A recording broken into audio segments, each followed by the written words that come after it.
IAS 7 statement of cash flows. Sir सबसे पहले तो आपको ये समझना पड़ेगा कि कैश फ्लोज का मतलब क्या है बेटा। सुनिएगा दोस्त, sir cash flows is a method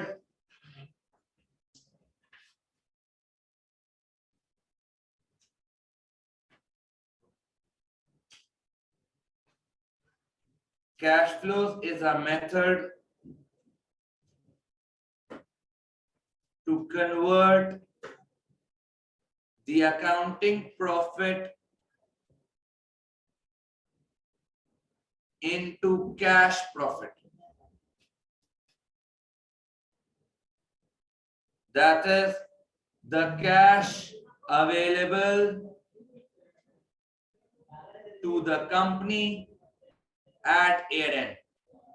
sir नाम में ही मतलब छुपा है। हमने कैश फ्लोज की आज के अलावा 2 जगह पहले बात कर चुके हैं। एक मैंने इन्वेस्टमेंट अप्रेजल में हमने कैश फ्लोज की बात की थी, cash inflow minus cash outflow, याद है दोस्त? हाँ। दूसरा हमने बजटिंग में कैश बजट में बात की थी बेटा, कैश इनफ्लोज कैश आउटफ्लोज। 2 जगह हम अभी तक बात करके आ चुके हैं। सर तो वहां और यहां में डिफरेंस क्या है? सर बजटिंग और इन्वेस्टमेंट अप्रेजल आपकी कॉस्ट अकाउंटिंग है, ऐसा ही है। स्टेटमेंट ऑफ कैश फ्लोज आपकी कौन सी अकाउंटिंग है sir? Sir financial accounting. Exam में जब कैश फ्लो का सवाल आता है वो आपसे थ्योरी पूछता है 3 से 4 मार्क्स की कि डिफरेंस बता दो मुझे कैश फ्लो में और कैश बजट में। तो ये एग्जाम में थ्योरी आती है। सर तो क्या डिफरेंस होगा कैश बजट और कैश फ्लो में? आए जरा लिखते हैं, कैश फ्लो कैश बजट, क्या डिफरेंस है सर इसमें? मैं आपको बताता हूं दोस्त, डिफरेंस देखिएगा। सर सबसे पहले कैश फ्लो आप बनाते हो एक्चुअल डेटा का और एट ईयर एंड बनता है बेटा। बजट का मतलब ही क्या होता था? Plan, future. आप किसका बनाते थे? ये आप बनाते थे फ्यूचर का एट स्टार्ट ऑफ ईयर। आपको नहीं पता ईयर एंड पे क्या वैल्यू रहेगी। आप शुरू के साल के स्टार्ट पे डे 1 पे आप अपना प्लान बना लेते। सर दूसरा, sir cash flows are published externally. अगर आपकी कंपनी लिस्टेड है आपको ये पब्लिश करना पड़ेगा externally in the stock exchange. Cash budget is an internal working, it is never shared. Internal working ऐसा ही है, कभी भी शेयर नहीं होगी। सर जब आपको एएस में पढ़ाया होगा difference between cost accounting and financial accounting, तो आपको ये बताया था कि फाइनेंशियल अकाउंटिंग का एक स्पेसिफिक फॉर्मेट होता है।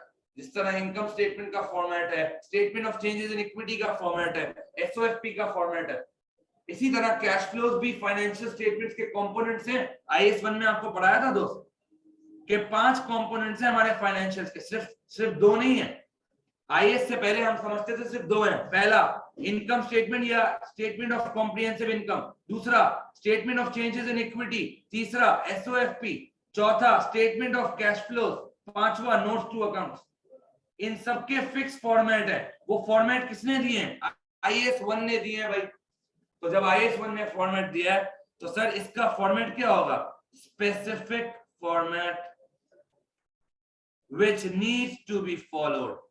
आपको फॉर्मेट फॉलो करना पड़ेगा, आप आईएएस की खिलाफ वर्जी नहीं कर सकते। सर जबकि कॉस्ट अकाउंटिंग में आपसे कहते थे नो स्पेसिफिक फॉर्मेट, अपनी मर्जी से आप बना सकते हो बेटा। ये तो हम टीचर्स ने कैश बजट कॉस्टिंग के सारे स्टेटमेंट्स का फॉर्मेट निकाला है ताकि आपके लिए आसानी हो। बिजनेसेस कोई स्पेसिफिक फॉर्मेट फॉलो नहीं करते बेटा, ये तो हमने फॉर्मेट्स निकाले हैं। जैसे कैश बजट का जो मैंने आपको फॉर्मेट पढ़ाया है वो हमारा अपना निकाला हुआ है, वो अकाउंटिंग की किसी स्टैंडर्ड ने नहीं बताया। बजटिंग में जो आपको प्रोडक्शन पर बजट का फॉर्मूला बना है वो भी हमने खुद निकाला है, हमें किसी ने नहीं बताया। दोस्त समझ आ रही है बात? तो सर फाइनेंशियल अकाउंटिंग में स्पेसिफिक फॉर्मेट होता है, वही आपको फॉलो करना है। कैश बजट में कोई स्पेसिफिक फॉर्मेट नहीं है बेटा, आप किसी भी फॉर्मेट से कर सकते हो। आपका जब तक आंसर सेम आता है आपने ठीक किया। क्लियर है दोस्त? क्या हमें डिफरेंस क्लियर है कैश फ्लो और कैश बजट में? और सर ये कहता क्या है आपसे जब मैं कैश फ्लोज की बात करता हूं बेटा, आपके कैश फ्लोज 3 एक्टिविटीज में टूटे हुए। कितनी एक्टिविटीज में टूटे हुए बेटा? 3 एक्टिविटीज में। ये तीनों एक्टिविटीज आपको समझनी पड़ेंगी बेटा। सर पहली एक्टिविटी देखिएगा,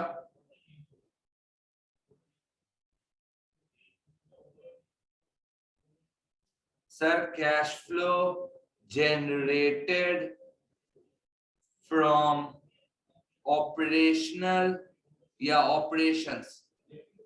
cash flow generated from operations, पहला ये एक्टिविटी है बेटा। दूसरा एक्टिविटी क्या है? Cash flows generated from investing activities. ये तीनों में डिफरेंस आपको समझना होगा। अगर तीनों में डिफरेंस समझ नहीं आएगा, कैश फ्लो समझ नहीं आएगा सर। तीसरा, cash flows generated from financing activities. 3 activities है बेटा कैश फ्लोज की। सर सबसे पहले आओ जरा हम समझते हैं ये ऑपरेशंस क्या बोलता है। Cash flow generated, sir operations का मतलब क्या है? हाँ दोस्त, क्या मतलब है ऑपरेशंस का? Sir day to day activity से जो मेरे पास कैश इन या आउट होगा उसको कहते हैं कैश फ्लो फ्रॉम ऑपरेशंस। दोस्त वो वाला ऑपरेशन नहीं, ऑपरेशन मतलब बिजनेस चलाना। जब बिजनेस चलाओगे तो रोजमर्रा में कुछ खर्चे आएंगे, कुछ पैसे आपके पास आएंगे, कुछ पैसे आप दोगे, इसको कहते हैं cash flows from operations. Clear है दोस्त? सर इन्वेस्टिंग क्या है? सबसे आसान बेटा मैं आपको बताऊं, इन्वेस्टिंग है आपके एग्जाम में। सर इन्वेस्टिंग क्या बोलता है? सर इन्वेस्टिंग बोलता है भाई जब भी तुम परचेज या सेल करो नॉन करंट एसेट की, तब मुझे याद करना, मैं तब तुम्हारे काम आऊंगा। अगर रोजमर्रा के खर्चे हैं तो तुम जाना ऑपरेशंस के पास, वो तुम्हें डील करेगा। अगर तुम नॉन करंट एसेट खरीदते हो या बेचते हो, मेरे पास आना। नाम में क्या छुपा हुआ है? इन्वेस्टिंग एक्टिविटी, इन्वेस्ट करना। नॉन करंट एसेट खरीदता हूं तो इन्वेस्ट करता हूं ना सर, कैपिटल एक्सपेंडिचर में। और सर फाइनेंसिंग वाला क्या बोलता है? भाई जब भी तुम्हें ये पता करना हो तुम्हारा बिजनेस कितनी सोर्सेस से फाइनेंस्ड है, लोन से फाइनेंस्ड है, शेयर से फाइनेंस्ड है, मेरे पास आना। तो सर फाइनेंसिंग एक्टिविटीज क्या है? सोर्सेस ऑफ फाइनेंस या sources through which business is financed. तुम्हें अगर ये पता करना है, अगर एज शेयर होल्डर, हम तो शेयर होल्डर के पर्सपेक्टिव से बात करें ना बेटा, डायरेक्टर तो बनाता है, डायरेक्टर को तो पता ही होगा। हम शेयर होल्डर को क्या कह रहे हैं? एज शेयर होल्डर अगर तुम्हें रोज की बिजनेस की एक्टिविटीज देखनी है तो तुम चले जाओ ऑपरेशंस वाले हिस्से में। तुम्हें ये देखना है कि एक साल में बिजनेस ने कितने नॉन करंट एसेट खरीदे या बेचे, तो तुम इन्वेस्टिंग वाली एक्टिविटी में चले जाओ। और अगर तुम्हें ये देखना है कि पूरे साल में किन किन सोर्सेस से कंपनी के पास कैपिटल आया है, या तो शेयर्स की फॉर्म में, या लोन की फॉर्म में, या डिबेंचर्स की फॉर्म में, तुम फाइनेंसिंग वाले के पास चले जाओ। क्या ये क्लियर है? क्या हमें तीनों में डिफरेंस क्लियर है? हाँ दोस्त, फिजिकल क्लियर है आपको? ऑनलाइन वालों क्या आपको क्लियर है? फाइनेंसिंग दोबारा बता देता हूँ, सुन लो। फाइनेंसिंग में मैंने ये बोला, नाम से क्या बता रहा है? फाइनेंस करना। भाई आपके बिजनेस को कौन फाइनेंस कर सकता है? या तो आप शेयर्स इश्यू करोगे तब आपके पास फाइनेंस रेज होगा, या तो आप लोन या डिबेंचर्स लोगे, किसी से उधार लोगे, तब आपका बिजनेस फाइनेंस होगा। तो फाइनेंसिंग क्या बताता है? कितना आपका बिजनेस फाइनेंस है और किस चीज से फाइनेंस है ज्यादा, शेयर से ज्यादा फाइनेंस है या लोन से ज्यादा फाइनेंस है। क्या ये क्लियर है? हाँ अयान, क्लियर है आपको दोस्त? सर हमारा कैश फ्लो स्टेटमेंट के फॉर्मेट को स्टार्ट करने का स्टार्टिंग पॉइंट क्या होगा? सुनिएगा बेटा। सर इसका स्टार्टिंग पॉइंट में ही क्रिटिसिज्म है, सुनिएगा। सर हमारा कैश फ्लो का स्टार्टिंग पॉइंट क्या होगा? सर हमारा स्टार्टिंग पॉइंट होगा, हम फॉर्मेट स्टार्ट करेंगे प्रॉफिट फ्रॉम ऑपरेशन से। प्रॉफिट फ्रॉम ऑपरेशंस का मतलब सर याद है, बताया था, profit before interest and tax, याद है? जब इसमें से फाइनेंस चार्ज लेस कर दूंगा प्रॉफिट बिफोर टैक्स आ जाएगा, जब इसमें से टैक्स लेस कर दूंगा प्रॉफिट आफ्टर टैक्स या प्रॉफिट फॉर द ईयर आ जाएगा। लेकिन मैं कैश फ्लो किससे स्टार्ट करने का बोल रहा हूं आपको? प्रॉफिट फ्रॉम ऑपरेशन से। ऐसा है दोस्त? हाँ आगे आए सर। कैश फ्लोज का एंडिंग पॉइंट क्या होगा? सर आपका कैश फ्लोज का एंडिंग पॉइंट होगा आपका कैश एंड कैश इक्विवेलेंट्स का बैलेंस सीडी। किसका बैलेंस सीडी भाई? कैश एंड कैश इक्विवेलेंट्स का बैलेंस सीडी। अभी बताऊंगा बेटा, पूरा फॉर्मेट डिस्कस करूंगा तो ये चीजें क्लियर होंगी। तो अभी मैं फॉर्मेट बनाता हूं बेटा, और मैं किससे स्टार्ट करूंगा फॉर्मेट को?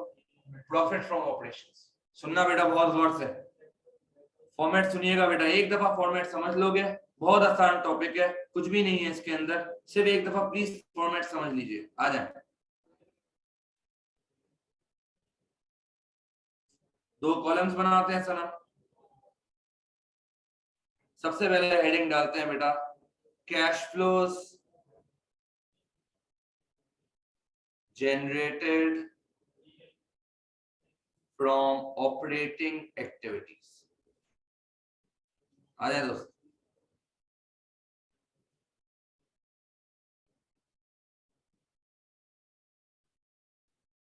ये कैश फ्लोज का फॉर्मेट है बेटा।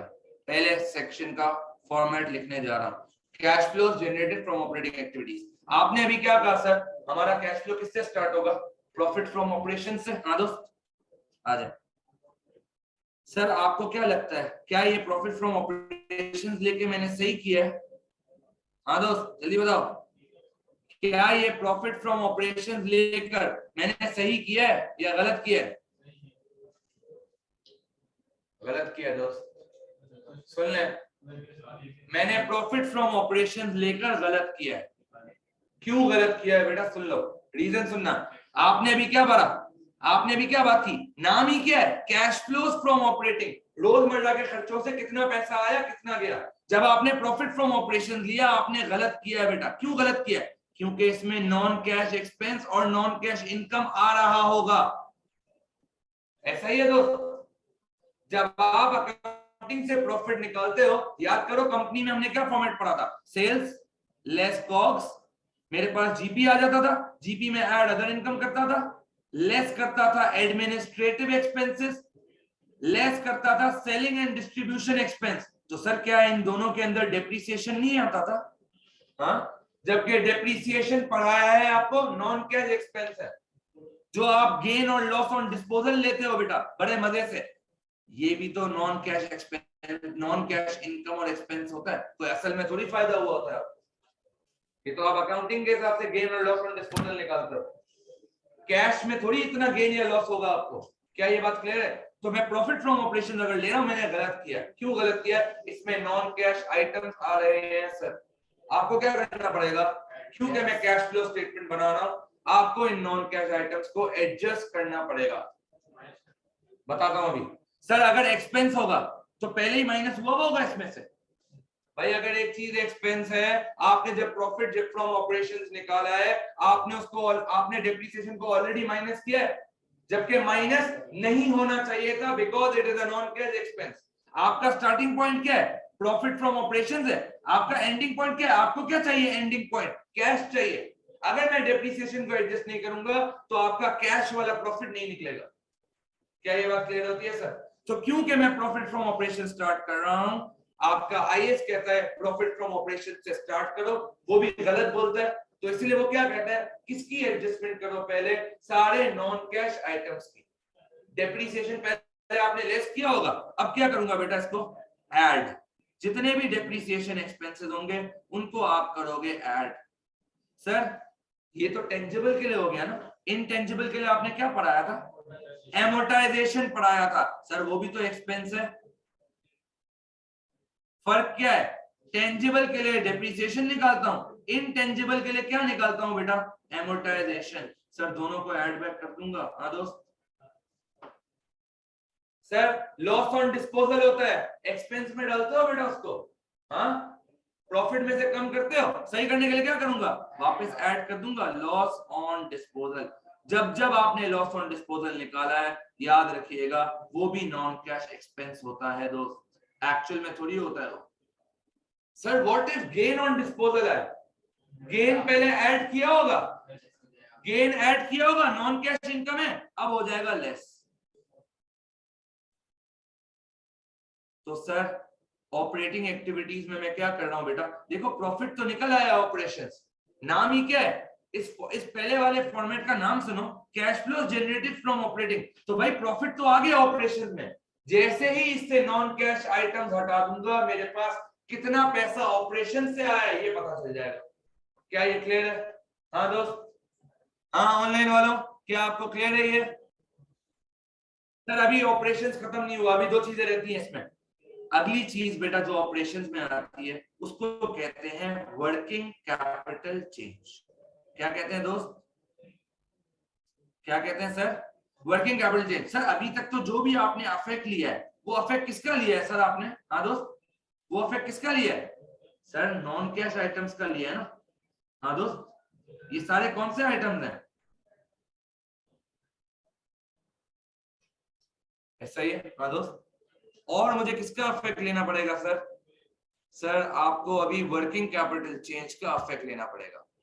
अब सुनना बेटा, वर्किंग कैपिटल का मतलब क्या होता था सर, याद करें। हाँ दोस्त देखिएगा इधर, सर वर्किंग कैपिटल का मतलब क्या होता था? एग्जाम में ये हेडिंग नहीं डालना बेटा, मैं आपकी आसानी के लिए भी आपको इसको अलग कर रहा हूँ। आप एग्जाम में हेडिंग मत डालना वर्किंग कैपिटल चेंज की, आप बिल्कुल कंटिन्यूएशन में फॉर्मेट लिखना गेन ऑन डिस्पोजल के बाद, ठीक है दोस्त? आए, अच्छा सर एक और चीज भी आएगी इसमें, एक और चीज भी आएगी बेटा इसमें, अभी से ही बता दो मुझे, वरना मुझे आगे जाके बतानी पड़ेगी। सोचो जरा, कोई एक नॉन कैश आइटम रह गया है। जी जी सर, देखिए इम्पेयरमेंट, सर नॉन कैश है ना, ये भी सीखा है ना हमने, एक्चुअल थोड़ी है ये, नॉन कैश है। आप किसी को पैसे थोड़ी दोगे इम्पेयरमेंट के, जिस तरह हम डेप्रिसिएशन के पैसे किसी को नहीं देते वैसे ही हम इम्पेयरमेंट के पैसे थोड़ी देते हैं किसी को। ये भी नॉन कैश आइटम है सर। जितने भी नॉन कैश आइटम होंगे आप सबको ऐड करोगे एक्सपेंस से, अगर इनकम है तो उनको लेस करूंगा। क्यों? पहले एक्सपेंस को लेस कर चुके होगे, सही करने के लिए ऐड करूंगा। पहले इनकम को ऐड कर चुके होगे तो अब लेस करने, सही करने के लिए क्या करूंगा? इनकम को लेस। क्या ये क्लियर है? अगली चीज working capital change. Sir working capital का फॉर्मूला क्या था? बचपन में पढ़ाया था आपको, current asset minus current liability, याद है? ये मैंने आपको रेशियोज में भी पढ़ाया था वर्किंग कैपिटल साइकिल के टाइम पे, कि वर्किंग कैपिटल का जाती फॉर्मूला क्या है? Current asset minus current liability. मेरे पास अगर करंट एसेट 10,000 है, मेरे पास करंट लायबिलिटी 5,000 है, नेट आपकी जेब में कितने पैसे रहेंगे? 5,000। ये था वर्किंग कैपिटल। सर इसमें लूंगा क्या? सर इसमें सिर्फ और सिर्फ किसके कंपोनेंट्स लेंगे? Only current asset and current liability components will be taken. Sir उसमें से भी कुछ चीजें आपको नहीं लेनी, मैं भी आपको समझाऊंगा, थोड़ा सा टाइम लगेगा। मैं अभी सवाल खोलता हूं बेटा, स्क्रीन पे आओ, सवाल आ रहा है आपके पास। अच्छा सर इस फॉर्मेट को समझाने से पहले हमें ये भी तो बता दें सर एग्जाम में आता क्या है, सवाल कैसे आएगा? एग्जाम में सवाल कैसे आएगा और उसमें क्या डेटा हमें गिवन होगा? सुनना सर, एग्जाम में रिक्वायरमेंट होगी कैश फ्लोज की, आपको सोर्स ऑफ डेटा क्या देगा एग्जामिनर? सुनना, source of data given by examiner. Examiner आपको हमेशा क्या देगा? सुन लो, एग्जामिनर हमेशा आपको 2 SOFP बनाकर देगा, एक करंट ईयर की होगी, एक प्रीवियस ईयर की होगी।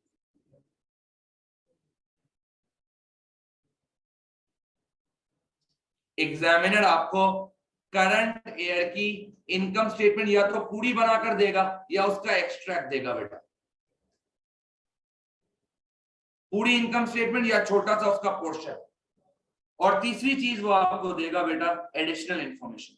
ये 3 चीजें हमेशा आपको कैश फ्लोज के सवाल में वो देगा। 2 से 2.5 पेज का सवाल होता है बेटा, ये कुछ छोटे छोटे होते, पहले 2 से 2.5 पेज के सवाल आते थे। तो 2 SOFPs आपको हमेशा से देता है, करंट ईयर और प्रीवियस ईयर। करंट ईयर की पूरी या तो पूरी इनकम स्टेटमेंट बनाकर देगा या छोटा सा पोर्शन बनाकर देगा। और आपको तीसरी चीज क्या देगा बेटा? Additional information. क्लियर है सर ये? हाँ भाई, ये एग्जामिनर आपको देगा बेटा हमेशा। अब आ जाए वापस बैक टू द फॉर्मेट, हम वर्किंग कैपिटल चेंज की बात कर रहे थे। तो मैं आपको एक सवाल दिखा रहा था बेटा, जरा यहाँ सर, ये सवाल देखें, क्वेश्चन नंबर 1 आपकी स्क्रीन पे आ रहा है। सर इसमें एक 2011 एक 2010 है, जाहिर सी बात है 11 मेरा करंट ईयर होगा और 10 मेरा प्रीवियस ईयर होगा, और कैश फ्लो आपको 11 का ही बनाना होगा, करंट ईयर का ही कैश फ्लो बनाएंगे ना। हाँ सर। सर किस तरह निकालूंगा वर्किंग कैपिटल चेंज, ये सुन लें सर। आप चेक करो इन्वेंट्री आपका 10 में कितना था बेटा? 2010 में आपका इन्वेंट्री 106 था, 2011 में इन्वेंट्री कितना हो गया? 124। इन्वेंट्री बढ़ा है या कम हुआ है? सर इन्वेंट्री बढ़ने का मतलब क्या है? पैसा आएगा जाएगा? सर इन्वेंट्री बढ़ने का मतलब है आपने माल बहुत ज्यादा परचेज कर लिया है, यही मतलब है ना सर। हाँ, इन्वेंट्री बढ़ने का रीजन क्या हो सकता है? सर आपने एक्सेस इन्वेंट्री रख ली होगी। एक्सेस इन्वेंट्री कब रखी होगी? जब ज्यादा माल खरीदा होगा। मुझे बता दो कैश इन होगा या कैश आउट? सर जब परचेज ज्यादा की होगी तो कैश आउटफ्लो होगा बेटा। इसका मतलब जब जब इंक्रीज इन इन्वेंट्री होगा आपका कैश क्या होगा बेटा? कम। क्या ये लॉजिक क्लियर है? हाँ दोस्त, अगर यही इन्वेंट्री रिवर्स होता, अगर आपसे कहता नहीं 2010 में 124 था, 2011 में 106 हो गया, इसका मतलब क्या हुआ? इन्वेंट्री जल्दी बिक रहा है तो पैसा आपके पास आ रहा है, ऐड होता बेटा। इसका मतलब क्या हुआ सर? जब भी कैश फ्लो में करंट एसेट बढ़ेगा आप करेंगे लेस, क्योंकि करंट एसेट के बढ़ने का मतलब क्या है? पैसा जाना। इन्वेंट्री बढ़ रहा था, लेस कर रहे थे। रिसीवेबल बढ़ेगा मतलब डेटर पैसे नहीं दे रहे, लेस होगा। क्लियर है सर? और करंट एसेट अगर कम होगा आप उसको क्या करेंगे? ऐड। इन्वेंट्री अगर कम हो रहा है यानी तेजी से माल बिक रहा है और आपके पास पैसा आ रहा है। रिसीवेबल अगर कम हो रहा है इसका मतलब क्या है? लोग पैसे दे रहे हैं टाइमली रिसीवेबल और हमारे पास पैसा आ रहा है। क्या ये क्लियर है? हाँ ऑनलाइन वालों, क्या आपको करंट एसेट्स की शॉर्ट ये लॉजिक ये क्लियर है दोस्त? चले बेटा, सर इसका मतलब आप फॉर्मेट में लिख लें, सर आप फॉर्मेट में लिख लें ऐड या लेस। सर ऐड कब करूंगा? जब डिक्रीज होगा। हाँ, और लेस कब करूंगा? जब इंक्रीज होगा। किसमें बेटा? इन्वेंट्री में। ऐसा ही है दोस्त। हाँ, लेस भी हो सकता है ऐड भी हो सकता है, डिपेंड करता है इन्वेंट्री बढ़ रहा है या कम हो रहा है। अगर कम होगा आप ऐड करेंगे, अगर बढ़ रहा होगा आप लेस करेंगे। अभी लॉजिक दे दिया आपको। सर रिसीवेबल्स के लिए भी यही होगा, ऐड या लेस। डिक्रीज होगा तो ऐड करेंगे, इंक्रीज होगा तो लेस करेंगे।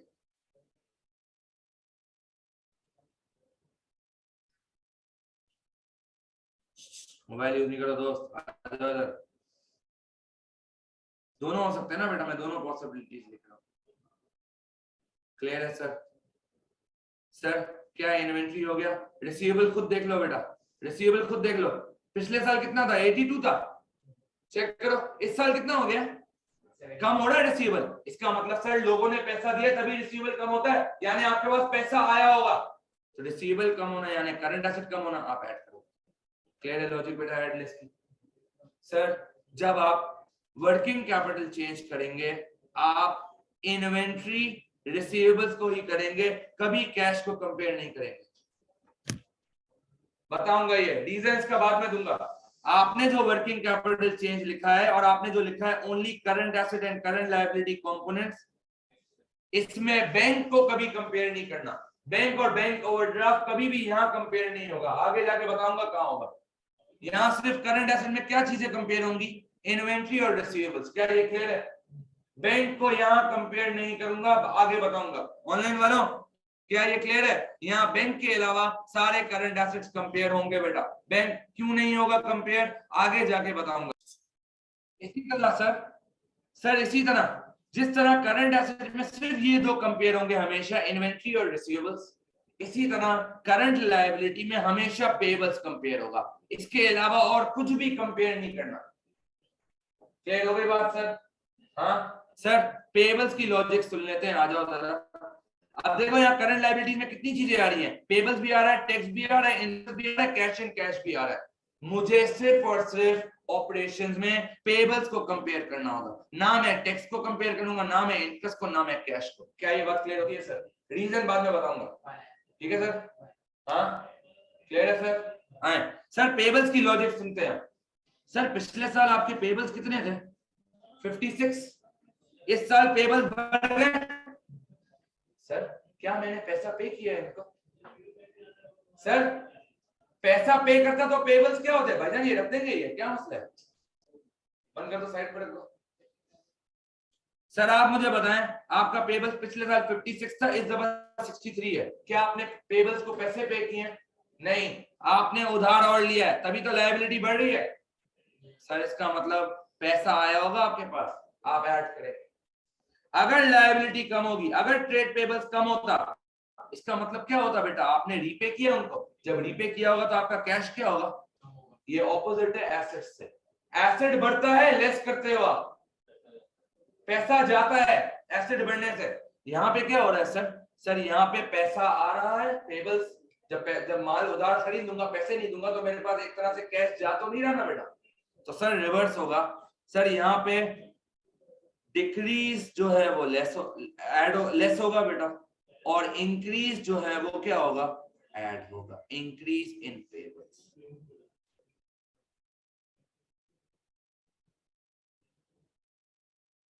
क्या ये क्लियर है मिस्टर? हाँ दोस्त, हाँ सर।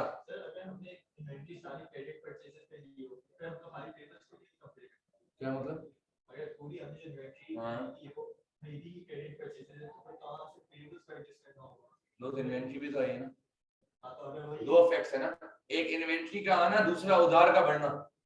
अगर तुम कैश से लोगे, अगर तुम कैश परचेज करते हो, तुम्हारा इन्वेंटरी बढ़ेगा और तुम्हारा कैश कम होगा, ऐसा ही है। अगर तुम उधार पे लोगे, तुम्हारा इन्वेंटरी बढ़ेगा, अब कैश कम नहीं होगा, अब तुम्हारा पेबल्स बढ़ेगा। तुम ये कह रहे हो कि दोनों से इफेक्ट सेम आता है, इसलिए ये कह रहे हो तुम? किसमें कैश नहीं जा रहा? क्रेडिटर्स में। दोस्त अभी कैश नहीं जा रहा ना, फ्यूचर में तो कैश जाएगा।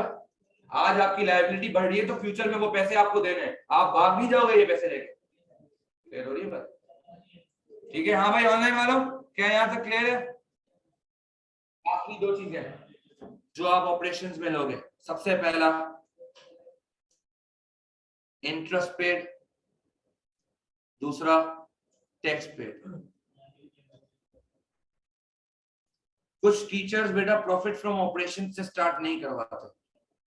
सुनना, आपने अगर अपने कॉलेजेस में किसी टीचर से पढ़ा हो, कुछ टीचर्स प्रॉफिट बिफोर टैक्स से स्टार्ट करवाते हैं, मैं प्रॉफिट फ्रॉम ऑपरेशन से स्टार्ट करवाता हूं। उसका रीजन ये होता है सर, टैक्स एक्सपेंस और टैक्स पेड में फर्क है, इसी तरह इंटरेस्ट एक्सपेंस और इंटरेस्ट पेड में फर्क है। सुन लीजिए क्या मतलब। सर आपने लोन लिया था 10,000 का, 10% उस पे इंटरेस्ट था, आपका इंटरेस्ट कितना बनता है बेटा? 1000। जब आप इनकम स्टेटमेंट से लोगे ना प्रॉफिट बिफोर टैक्स, आपने प्रॉफिट में 1000 एडजस्ट किया होगा, जबकि एक्चुअल में हमने इंटरेस्ट पे किया 600 रुपए। कैश फ्लो में हमें ये बताना होता है हमने कितना पे किया, कितना हमें मिला। समझ रहे हो बात? वो बताऊंगा, अकाउंट अभी छोड़ दो दोस्तों। कुछ टीचर्स बोलते हैं प्रॉफिट बिफोर टैक्स से स्टार्ट करो, तो फिर वो इंटरेस्ट की दो एडजस्टमेंट्स लेते हैं, एक इंटरेस्ट एक्सपेंस की या नॉन कैश आइटम में एडजस्टमेंट लेते हैं, और एक इंटरेस्ट पे भी तो किया है बेटा, यानी ऊपर वो 1000 ऐड बैक करेंगे और नीचे से वो 600 लेस करेंगे। मेरी एग्जांपल के हिसाब से आपका एक्सपेंस 1000 बनता था, आपने पेमेंट कितनी की है? 600। एक्चुअल में कैश फ्लो में पेमेंट रिफ्लेक्ट होनी चाहिए, लेकिन अगर आपने प्रॉफिट बिफोर टैक्स से स्टार्ट किया, इसका मतलब आप इंटरेस्ट पहले माइनस कर चुके हो, तो मुझे as a non cash item के लिए ऐड बैक करना पड़ेगा बेटा। हाँ, जिस तरह डेप्रिसिएशन ऐड बैक कर रहा था ताकि नॉन कैश का इफेक्ट खत्म हो जाए, वैसे इंटरेस्ट एक्सपेंस पहले ऐड बैक होगा, फिर जितना इंटरेस्ट पे किया वो लेस होगा। तो सर इससे बच्चे को बहुत कंफ्यूजन होती है कि दो दफा क्यों इंटरेस्ट लूंगा, इसीलिए मैंने आपको किससे स्टार्ट करवाया फॉर्मेट, प्रॉफिट फ्रॉम ऑपरेशंस। ना इसमें टैक्स शामिल है, ना इसमें इंटरेस्ट शामिल है, इसलिए आप डायरेक्ट क्या करोगे, जितना आपने इंटरेस्ट पे किया डायरेक्ट लेस कर दो, जितना आपने टैक्स पे किया डायरेक्ट आप लेस कर दो। क्या ये क्लियर है? हाँ ऑनलाइन वालों, क्या ये क्लियर है आप लोगों को? सर अब जो मेरे पास फाइनल आंसर आएगा उसको मैं क्या कहूंगा, देखिएगा, cash flows generated from operating activities।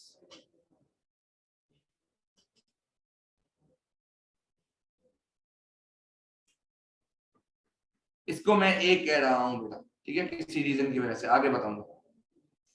क्या यहाँ तक क्लियर है सर? सबसे आसान इन्वेस्टिंग है, मैंने अभी आपको बताया भी था पढ़ाते वक्त, जब मैं आपको अभी 3 एक्टिविटीज बता रहा था। सबसे आसान मैं आपको बताऊं बेटा, इन्वेस्टिंग सबसे आसान है प्लॉट करना, उसके बाद फाइनेंसिंग आसान है प्लॉट करना, सबसे ज्यादा मुश्किल और सबसे ज्यादा पैसे किसके हैं बेटा, ऑपरेटिंग के। क्लियर है सर? आ जाए अगला एक्टिविटी। हो गया पहला एक्टिविटी ऑपरेशंस हमारा। जी सर, हमने डे टू डे की एक्टिविटीज से कितना कैश जनरेट हुआ वो हमने निकाल लिया, ऐसा ही है। हाँ, अब किस पे आ रहा हूँ बेटा, cash flow from investing activities पे। आ जाए स्टार्ट करते हैं। कैश फ्लोज जनरेटेड फ्रॉम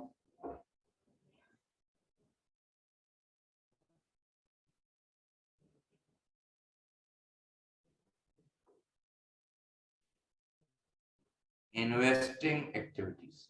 आ जाए दोस्त। सर अभी मैंने आपको क्या मतलब बताया था इन्वेस्टिंग एक्टिविटीज का? हाँ दोस्त, डेफिनेशन दिखाता हूँ, आओ जरा देखो क्या बताया था। इन्वेस्टिंग में हमेशा किसकी बात होगी, जब भी नॉन करंट एसेट खरीदूंगा या बेचूंगा तो बात होगी।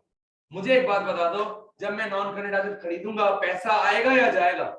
हाँ दोस्त, जब नॉन करंट एसेट परचेज करता हूं पैसा जाता है, आउट होता है, और जब नॉन करंट एसेट बेचता हूं पैसा आता है, अंदर इन होता है। सर यही 2 चीजें लिखनी है बस। इन्वेस्टिंग में सिर्फ 2 चीजें आती हैं, या तो purchase of non current asset या sale of non current asset. अगर आपने नॉन करंट एसेट खरीदा है आप इसको करेंगे लेस, अगर आपने नॉन करंट एसेट बेचा है आप इसको करेंगे ऐड। नॉन करंट एसेट खरीदने पे पैसा जाता है, नॉन करंट एसेट बेचने पे पैसा आता है। क्या ये क्लियर है? खत्म इन्वेस्टिंग, बस इतना सा था। क्या ये क्लियर है सर?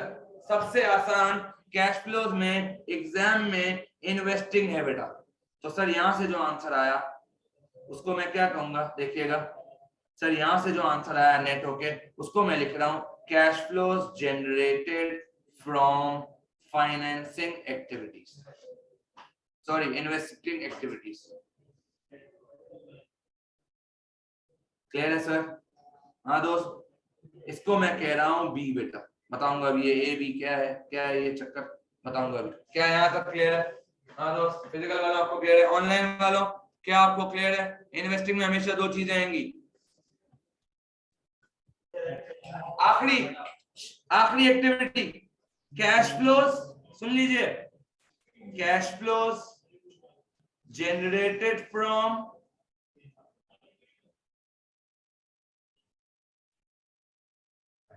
Financing activities.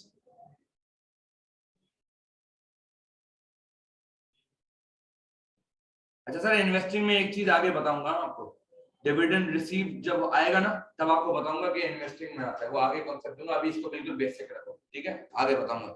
साथ अभी से टेंशन में आ गया होगा इसलिए मैंने बोला बता दूं, वरना साथ बोलेगा मुझे आता नहीं है। सही नहीं, वो तू मुझे बोल रहा होगा ना मुझे नहीं आता सर। चलो सर, फाइनेंसिंग एक्टिविटीज सर सुन ले सर, अभी आपसे कहा था फाइनेंसिंग में क्या आता है, वो सारी सोर्सेज जिससे पैसा जनरेट हो रहा है और बिजनेस चल रहा है।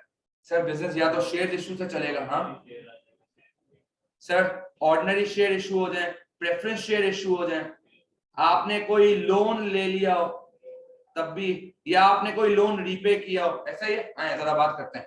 सर जब आप इशू ऑफ ऑर्डिनरी शेयर्स करोगे इसका मतलब आप मार्केट में शेयर्स बेच रहे हो बेटा, पैसा आएगा जाएगा? हाँ दोस्त, पैसा आएगा जाएगा?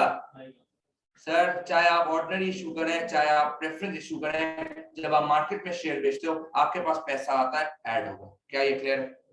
हाँ दोस्त। सर जब आप डिबेंचर्स एक्वायर करते हो, एक्वायरिंग डिबेंचर्स या लोन, या तो आप डिबेंचर या लोन एक्वायर करते हो, आपके पास लायबिलिटी तो बढ़ता है, छोड़ दो लायबिलिटी बढ़ने को, आपके पास पैसा आ रहा है या जा रहा है?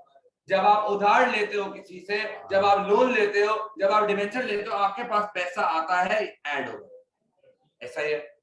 सर जब आप लोन रीपे करोगे आपके पास से पैसा आएगा या जाएगा? जब रीपेमेंट करूंगा पैसा जाएगा। रीपे करने का मतलब जिससे उधार लिया था उसको वापस दे रहा हूं, जब वापस दे रहा हूं, आप जब पेमेंट करोगे आपके पास कैश कम हो जाएगा, लेस होगा। क्या ये क्लियर है? सर आप जब डिविडेंड देते हो आपका कैश आउटफ्लो होता है, आप इसको लेस करोगे। सर आपने डिविडेंड ऑपरेटिंग एक्टिविटीज में क्यों नहीं लिखा? क्योंकि मैंने आपको हमेशा से बताया है dividend is not an expense. Owner की डिस्ट्रीब्यूशन कभी एक्सपेंस नहीं होती, फाइनेंसिंग में आएगी, क्योंकि आपने जिसको शेयर्स बेचे हैं उसने आपको पैसे दिए, जब आपने उसके पैसे फाइनेंसिंग में रिकॉर्ड किए, तो आप आज उसको जो रिटर्न दे रहे हो वो भी किस में रिकॉर्ड करोगे बेटा?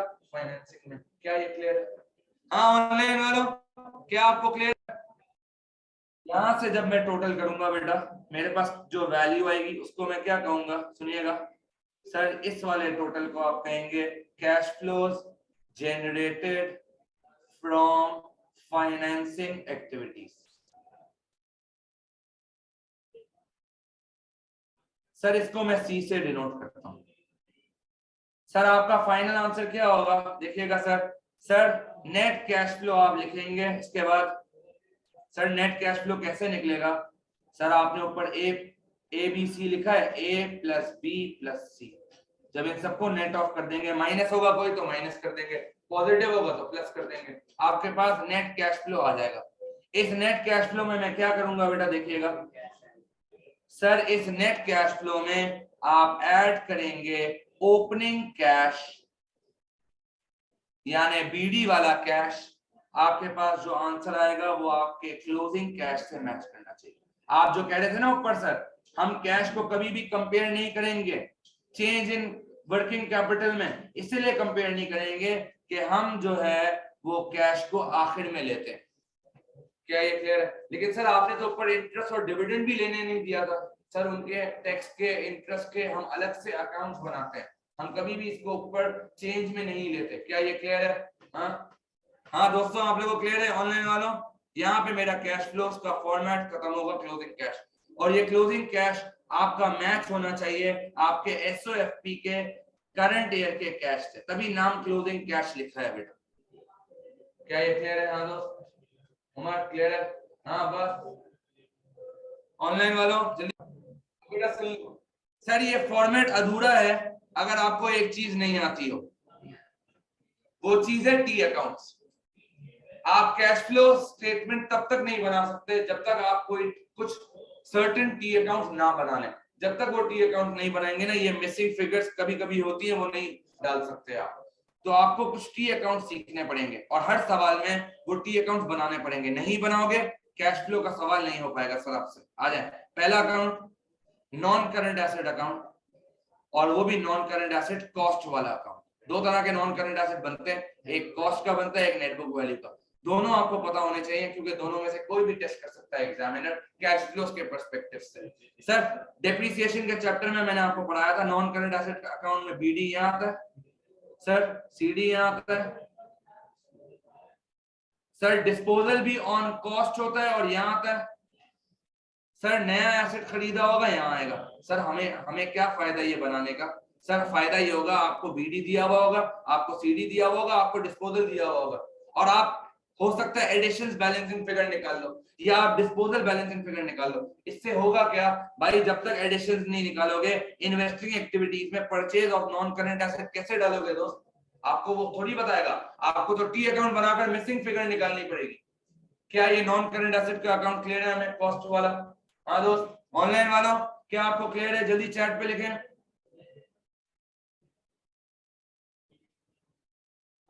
सर हमारा अगला अकाउंट प्रोविजन फॉर डेप्रिसिएशन बनाते थे ना सर हम। सर यहाँ पे बीडी आता था डेप्रिसिएशन का, यहाँ पर सीडी आता था बैलेंस सीडी, यहाँ पे डिस्पोजल आता है। सर कौन सा डिस्पोजल? आज तक जितना भी डेप्रिसिएशन चार्ज किया वो रिवर्स करने का, ये आता है इनकम स्टेटमेंट जो कि करंट डेप्रिसिएशन आपको बताता था। आपको बीडी दे देगा, आपको सीडी दे देगा, आपको डिस्पोजल भी दे देगा, आप डेप्रिसिएशन बैलेंसिंग फिगर निकाल लोगे। जब तक नहीं निकालोगे यहाँ कैसे ऐड बैक करोगे डेप्रिसिएशन आपको थोड़ी बताएगा वो। क्लियर है सर? तो सारी मिसिंग आइटम्स आपको टी अकाउंट से निकालनी पड़ेंगी। क्या ये क्लियर है? हाँ ऑनलाइन वालों क्या ये क्लियर है? इनकम स्टेटमेंट को चार्ज ही कहते हैं बेटा। ऑनलाइन वालों क्या पीएफडी का अकाउंट क्लियर है? जल्दी बता दें दोस्त।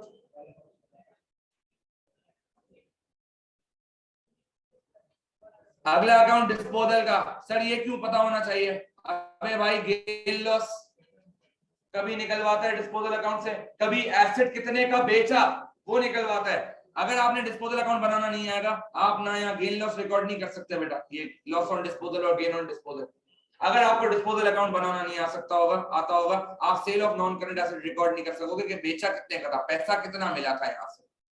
तो आपको आना चाहिए डिस्पोजल अकाउंट बेटा। आ जाए सर, कॉस्ट यहाँ आती है, जो एसेट बेच रहे हो वो आपने कितने का खरीदा था, आज तक आपने उसको डेप्रिशिएट कितना किया है, मार्केट में वो कितने का बिक रहा है। अगर बैलेंसिंग फिगर यहाँ आएगी दिस मींस गेन, अगर बैलेंसिंग फिगर यहाँ आएगी दिस मींस लॉस। क्या ये क्लियर है? मैं हाँ सर।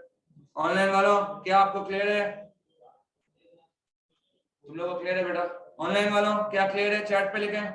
अगला अकाउंट बेटा नॉन करंट एसेट का ही अकाउंट है, लेकिन नेट बुक वैल्यू वाला। सुनना बहुत गौर से, वेरी इंपॉर्टेंट टी अकाउंट। मैंने एएस में एमसीक्यूज की जब आप लोगों को तैयारी करवाई थी तो बताया था ये अकाउंट। आ जाए उमर, तुझे तो कुछ याद ही नहीं होगा। वलीद याद है तुझे? देख लेते हैं, चलो अभी कितना याद है। नॉन करंट एसेट का एक बनता है कॉस्ट अकाउंट, एक बनता है net book value account. Net book value का फॉर्मूला क्या होता है? Cost minus provision for depreciation. Sir इन दोनों का कंबाइन अकाउंट को नेट बुक वैल्यू अकाउंट बोलते हैं। ये कॉस्ट है, ये प्रोविजन फॉर डेप्रिसिएशन है। यही तो नेट बुक वैल्यू का फॉर्मूला भी होता है, कॉस्ट माइनस डेप्रिसिएशन करोगे नेट बुक वैल्यू आ जाएगा। क्लियर है सर? अब सुनिएगा सर, जब आप non current asset cost account पे बना रहे थे तो आपने बीडी किसका लिया था? कॉस्ट का। अब जब आप non current asset net book value को बनाएंगे, आप बीडी किसका लेंगे बेटा? नेट बुक वैल्यू का। सर निकलेगा कैसे? सर कॉस्ट माइनस प्रोविजन, यानी सर ये आपका कॉस्ट का बीडी है, ये आपका प्रोविजन का बीडी है, इन दोनों को माइनस कर दोगे आपका नेट बुक वैल्यू का बीडी आ जाएगा। क्या बीडी रिकॉर्ड हो गया दोनों का बेटा? ये भी रिकॉर्ड हो गया, ये भी रिकॉर्ड हो गया। ऐसा ही है सर। हाँ सर डिस्पोजल आ रहा है। सर ये डिस्पोजल कौन सा है? कॉस्ट वाला। सर ये डिस्पोजल कौन सा है? प्रोविजन वाला। इन दोनों को माइनस करोगे तो डिस्पोजल नेट बुक वैल्यू पे आ जाएगा। हाँ दोस्त क्या आ जाएगा सर? यानी ये दोनों भी खत्म बेटा, ले लूंगा जाके, डिस्पोजल इधर लूंगा बेटा, लेकिन डिस्पोजल किस पे लूंगा बेटा? नेट बुक वैल्यू पे। यहाँ हर चीज किस पे आएगी? नेट बुक वैल्यू पे। सर निकालूंगा कैसे? सर आपकी जो डिस्पोजल की कॉस्ट होगी उसमें से डिस्पोजल के डेप्रिसिएशन को आप माइनस करेंगे, आपके पास डिस्पोजल की नेट बुक वैल्यू आ जाएगी। ऐसा ही है सर। हाँ दोस्त इन दोनों अकाउंट्स को कंपेयर करता हूं। सर बीडी आ गया, हाँ सर डिस्पोजल आ गया, सर सीडी भी आ जाएगा। कॉस्ट के सीडी को प्रोविजन के सीडी से माइनस करूंगा तो सीडी का नेट बुक वैल्यू आ जाएगा। हाँ दोस्त आ जाए, ले लेता हूं सर बैलेंस सीडी। सर कैसे निकालेंगे? सर सीडी की कॉस्ट ले लें, सीडी का डेप्रिसिएशन ले लें, आपके पास नेट बुक वैल्यू आ जाएगी। ऐसे आओ दोबारा अकाउंट में देखते हैं क्या क्या चीजें बच गई हैं। सर बीडी कट गया आ गया, डिस्पोजल कट गया आ गया, सीडी कट गया आ गया। क्या चीजें बच गई? दो बेटा, एक एडिशन है। क्या ये एडिशन प्रोविजन के अकाउंट में आ रही है बेटा? चेक करो। क्या ये एडिशन प्रोविजन के अकाउंट में आ रही है दोस्त? चेक करो। नहीं। सर दूसरा डेप्रिसिएशन, क्या ये करंट डेप्रिसिएशन यहाँ आ रही है सर? हाँ क्या ये दोनों आपस में नेट हो सकती हैं सर? नहीं, दोनों अलग अलग चीजें, यानी ये दोनों अलग अलग आएंगी नेट बुक वैल्यू के अकाउंट में। हाँ दोस्त एडिशन आप ले लोगे। सर एडिशन एक वाइड चीज है जो आप किस पे लोगे बेटा? कॉस्ट पे। नेट बुक वैल्यू पे ले ही नहीं सकते क्योंकि आज पहली दफा खरीदा है, अभी तक डेप्रिशिएट ही नहीं हुआ। और दूसरा सर एडिशनल चीज, आप करंट डेप्रिसिएशन आप इनकम स्टेटमेंट लोगे, करंट चार्ज लोगे, क्योंकि वो है ही किस पे बेटा? डेप्रिशिएबल अमाउंट पे। आपका नेट बुक वैल्यू अकाउंट बन जाएगा। क्या ये क्लियर है हमें? हाँ ऑनलाइन वालों क्या आपको नॉन करंट एसेट का नेट बुक वैल्यू वाला अकाउंट क्लियर है? अगला टी अकाउंट बेटा सर इंटरेस्ट का टी अकाउंट। सर इंटरेस्ट क्या है? मेरा एक्सपेंस है दोस्त, आपका अकाउंट बनना चाहिए। हाँ दोस्त अप्रूवल में सीखा था ना हमने, अप्रूवल एंड प्रीपेमेंट के चैप्टर में। पाप का अकाउंट यहां बनता है, prepaid BD, accrued BD, accrued CD, prepaid CD. Sir हर दफा मैं क्या निकालता था, इनकम स्टेटमेंट की वैल्यू निकालता था। इस दफा आपको इनकम स्टेटमेंट की वैल्यू एग्जामिनर देगा बेटा। यहाँ पे आपको क्या निकालना होगा, कितना इंटरेस्ट पे किया है, बैंक निकालना होगा आपको बैलेंसिंग फिगर। क्योंकि हम कैश फ्लोज बना रहे हैं, हमने अपनी कैश फ्लो की स्टेटमेंट में फॉर्मेट में क्या लिखा है, हमने फॉर्मेट में क्या लिखा है, यहाँ देखो, interest paid, tax paid. Sir हमें इंटरेस्ट एक्सपेंस पता होगा, इंटरेस्ट पेड नहीं पता होगा। सर इंटरेस्ट एक्सपेंस कैसे पता होगा, सर करंट ईयर की इनकम स्टेटमेंट दी हुई है तो आ रहा होगा ना उसमें इंटरेस्ट एक्सपेंस। हाँ, पाप आपके पास होगा, आपके पास इंटरेस्ट इनकम स्टेटमेंट का वैल्यू होगा, आप क्या निकाल दोगे बेटा, कैश का बैलेंसिंग फिगर निकाल दोगे। क्या ये क्लियर है मैं सर? हाँ दोस्त, क्या ये क्लियर है? ये मेरा बैलेंसिंग फिगर आ जाएगा। इसीलिए जब इस सवाल में टैक्सेशन था मैंने इग्नोर किया था बेटा, क्योंकि टैक्स का हम टी अकाउंट बनाते हैं। इसीलिए वर्किंग कैपिटल चेंज में लायबिलिटी में हमेशा सिर्फ पेबल्स लोगे, क्योंकि टैक्स और इंटरेस्ट का हम हमेशा अकाउंट बनाते हैं। क्लियर है दोस्त? हाँ भाई आ जाए। इसी तरह इंटरेस्ट जिस तरह बनाया है वैसे ही टैक्स का अकाउंट बना लो दोस्त। हाँ सेम, जिस तरह इंटरेस्ट आपका एक्सपेंस है टैक्स भी आपका एक्सपेंस है। हाँ दोस्त, आपका ही अकाउंट बनेगा सर। आ जाए सर, सिर्फ नाम चेंज कर रहा हूँ, सेम अकाउंट है। क्लियर है भाई यहाँ तक? हाँ दोस्त, बच्चों क्लियर है? आगे हैं सर, रिटेन अर्निंग्स का अकाउंट। सर रिटेन अर्निंग्स की स्टेटमेंट याद है आपको सिखाई थी? हाँ दोस्त, वो सोशी वाली। सर ये वही है रिटेन अर्निंग्स का टी अकाउंट। सर बीडी यहाँ आएगा, सर इक्विटी है तो बढ़ती है, क्रेडिट साइड पे आती है ना। सर बीडी यहाँ आएगा, सर सीडी यहाँ आएगा, sir profit for the add यहाँ आएगा। ऐड होता था ना बेटा बीडी में। Sir transfer to general reserve less करते थे, डेबिट पे आएगा। सर डिविडेंड देते थे, लेस करते थे, यहाँ आएगा। बन गया सर रिटेन अर्निंग्स का अकाउंट। क्या ये क्लियर है? मैं हाँ दोस्त, ऑनलाइन वालों क्या ये क्लियर है? मैंने स्टेटमेंट को टी अकाउंट फॉर्म में लिख दिया। स्टेटमेंट इस तरह बनाता था, देखें, retained earnings BD add profit for the year less dividend paid less transfer to general reserve. ये सब करता था तो मेरे पास रिटेन अर्निंग सीडी आ जाता था। इसको मैं टी अकाउंट फॉर्म में ले आया हूँ। क्या ये क्लियर है आप लोगों को? हाँ ऑनलाइन वालों क्या आपको क्लियर है? जल्दी बता दे दोस्त, और 6:15 तक क्लास जाएगी। आईसीसी किताब पेज 61, अक्टूबर नवंबर 2011, पेपर 43 का सवाल है। आ जाए। क्या बोलता है? Sabrina PLC has been trading for many years as a worldwide supplier of office equipment. The summarised accounts prepared for internal purposes for 2011 and 10 are set out below. मैंने आपसे क्या कहा था बेटा, आपको इनकम स्टेटमेंट करंट ईयर की देगा। अच्छा एग्जामिनर है, पुराने साल की भी इनकम स्टेटमेंट दे दी है। आपको 2 एसओएफपी देगा, देखो दे दी 2 एसओएफपी, और आपको एडिशनल इंफॉर्मेशन देगा। ये हमेशा इतना डेटा आपको एग्जामिनर कैश फ्लोज में देगा। क्लियर है सर? आपसे रिक्वायरमेंट में क्या कहता है बेटा, आपसे रिक्वायरमेंट में क्या कहता है दोस्त, देखिएगा, आपसे रिक्वायरमेंट में कहता है भाई, prepare a reconciliation between cash flows from operating activities and operating profit for the year ended। इसका सीधा सा मतलब मैं आपको बताऊं, वो आपको कह रहा है cash flow from operating activities बना कर दे दो, बस इसका सिंपल सा सादा सा यही मतलब है। ठीक है सर, जिसको वो लिख रहा है रिकंसिलिएशन फ्रॉम ऑपरेटिंग, सिंपल वो कह रहा है आप मुझे cash flow from operating activities का सेक्शन बना कर दे दें। और नीचे क्या बोल रहा है, prepare a cash flow statement. Clear है सर? हाँ दोस्त, सर क्या कैश फ्लो स्टेटमेंट में मैं दोबारा ऑपरेटिंग एक्टिविटीज दोबारा से बनाऊंगा? नहीं सर, आप सिर्फ एक लाइन आइटम लिख के टोटल वैल्यू लिखेंगे, मैं भी आपको करवाता हूँ। यहाँ तक क्लियर है सर? हाँ, तो कैश फ्लोज बनाने बेटा हमें। सर आए स्टार्ट करते हैं। सर जब हम कैश फ्लोज बनाते हैं,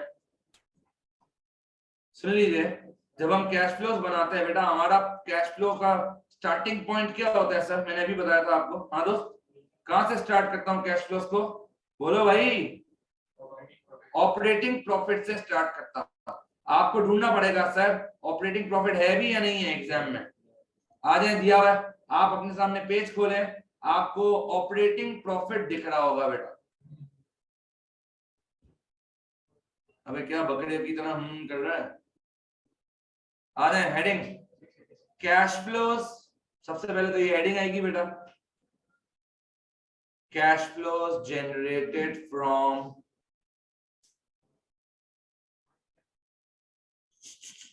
पता नहीं करो दोस्त, ऑपरेटिंग एक्टिविटीज। आया sir, cash flows generated from operating activities. हम कहां से स्टार्ट करते हैं सर? सर हाँ आपने बताया था हम स्टार्ट करेंगे प्रॉफिट फ्रॉम ऑपरेशंस से, ऐसा ही है दोस्त? हाँ सर सवाल पे आए, सर हमें आप दिखाएं प्रॉफिट फ्रॉम ऑपरेशंस कहां पे? सर ये रहा प्रॉफिट फ्रॉम ऑपरेशंस। सर आपको करंट ईयर की हमेशा कैश फ्लो बनाना होता है, याद रखें। तो 2011 का ऑपरेटिंग प्रॉफिट कितना आ रहा है बेटा? 686,000। दिख गया दोस्त? हाँ भाई क्लियर? आ रहे हैं प्रॉफिट फ्रॉम ऑपरेशंस 686,000। सर उसके बाद हम क्या लेते हैं? सर हम नॉन कैश आइटम्स एडजस्ट करते हैं। हाँ दोस्त आए सर, डेप्रिसिएशन होगा एडजस्ट करूंगा, एमोर्टाइजेशन होगा एडजस्ट करूंगा, लॉस या गेन ऑन डिस्पोजल होगा एडजस्ट करूंगा, इम्पेयरमेंट होगा एडजस्ट करूंगा। कर लूं सर? आए सवाल पे। सर सवाल में आपको चेक करिए बेटा, 2011 का हम काम कर रहे हैं, हमें कैश फ्लो 2011 का बनाना है। मेरे लिए रेलेवेंट इनकम स्टेटमेंट सिर्फ 11 की होगी, 10 का मेरा इनकम स्टेटमेंट का कोई काम नहीं है। मैंने आपको लिखवाया भी था, एग्जामिनर सेट ऑफ डेटा क्या देता है? 2 SOFP, current and previous. Income statement सिर्फ करंट ईयर की देता है, यहाँ 2 साल की दे दी है, लेकिन हमारे किसी काम की नहीं है। हमारा काम सिर्फ किससे? करंट ईयर की इनकम स्टेटमेंट से। Clear sir? हाँ दोस्त आगे हैं सर, आ जाए जरा करंट ईयर की इनकम स्टेटमेंट में क्या क्या आ रहा है। सर सबसे पहले आ रहा है डेप्रिसिएशन, चेक कर लो कितना है? 786। हमने पढ़ा था नॉन कैश आइटम है, पहले लेस हुआ होगा। अब क्या करूंगा? ऐड कर दूं, ऐड डेप्रिसिएशन 786। हाँ दोस्त, ऐड डेप्रिसिएशन 786,000। ऐसा ही है सर? हाँ दोस्त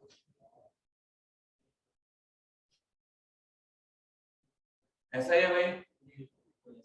सर आप जरा टी अकाउंट तो बनवाएं, आपने कहा था टी अकाउंट से हम स्टार्ट करेंगे। सर पहले आपको नॉन करंट एसेट का कॉस्ट अकाउंट सिखाया था, पीएफडी सिखाया था, डिस्पोजल सिखाया था और नेटबुक वैल्यू सिखाया था। आपको एग्जाम में सोचना होगा मैं अलग अलग अकाउंट बनाऊं या मैं एक नेटबुक वैल्यू का अकाउंट बनाऊं, ये कैसे पता चलेगा हमें एग्जाम में? आओ जरा सवाल पे। सवाल पे आपको नॉन करंट एसेट डायरेक्ट ये बता दिए बेटा, ना आपको कॉस्ट का अलग ब्रेकअप बताया, ना आपको प्रोविजन फॉर डेप्रिसिएशन बताया। इसका मतलब क्या है सर? ये क्या है? डायरेक्ट नेटबुक वैल्यू है। जब आपको डेटा नेटबुक वैल्यू का दिया हुआ है तो आप टी अकाउंट भी किसका बनाओगे बेटा? नेटबुक वैल्यू का। बनाओ सर पहले अकाउंट अपना, हाँ नेटबुक वैल्यू का। आ जाए बनाते हैं सर। सर मैं यहाँ टी अकाउंट बनाता हूँ, आ जाए नेटबुक वैल्यू का T account. Non current assets net book value पे बेटा, नॉन करंट एसेट्स, लेकिन कौन सा account sir? Sir net book value वाला अकाउंट। ऐसा ही सर? हाँ बैलेंस बीडी यहाँ आता है सर, नेटबुक वैल्यू का फॉर्मेट लिख रहा हूं, बैलेंस सीडी यहाँ आता है सर। सर एडिशंस यहाँ आता है सर, डिस्पोजल यहाँ आता है और करंट डेप्रिसिएशन यहाँ आता है सर। सर अभी अभी डेप्रिसिएशन लिया था 786,000, ले लूं यहाँ पे? बिल्कुल ले ले सर, ये रहा 786,000 डेप्रिसिएशन। ऐसा ही है सर। बीडीसीडी ले लेते हैं, आ जाओ सर। बीडी कितना है सर? ये देख लें सर, बीडी है 2576, सीडी है 5214। ले लो सर, 000, हाँ 2576 5214, 2576 000 5214 000। ऐसा ही है सर। डिस्पोजल लेना है?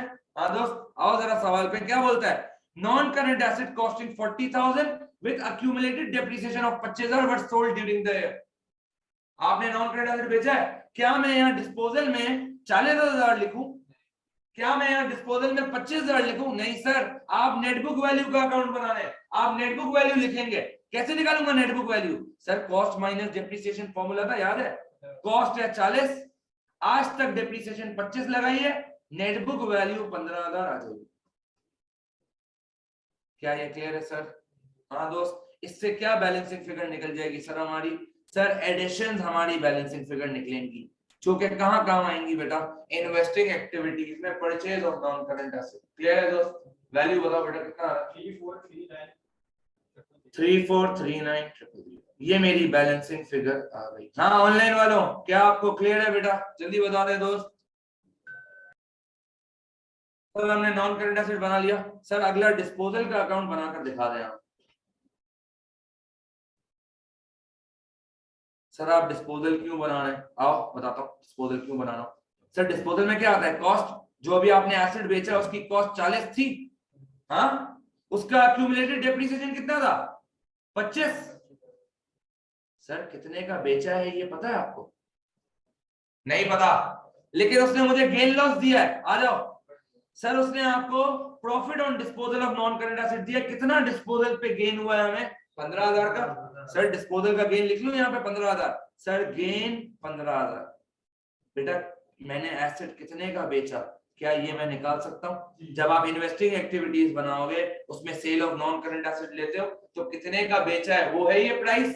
हाँ कितना आ रहा है?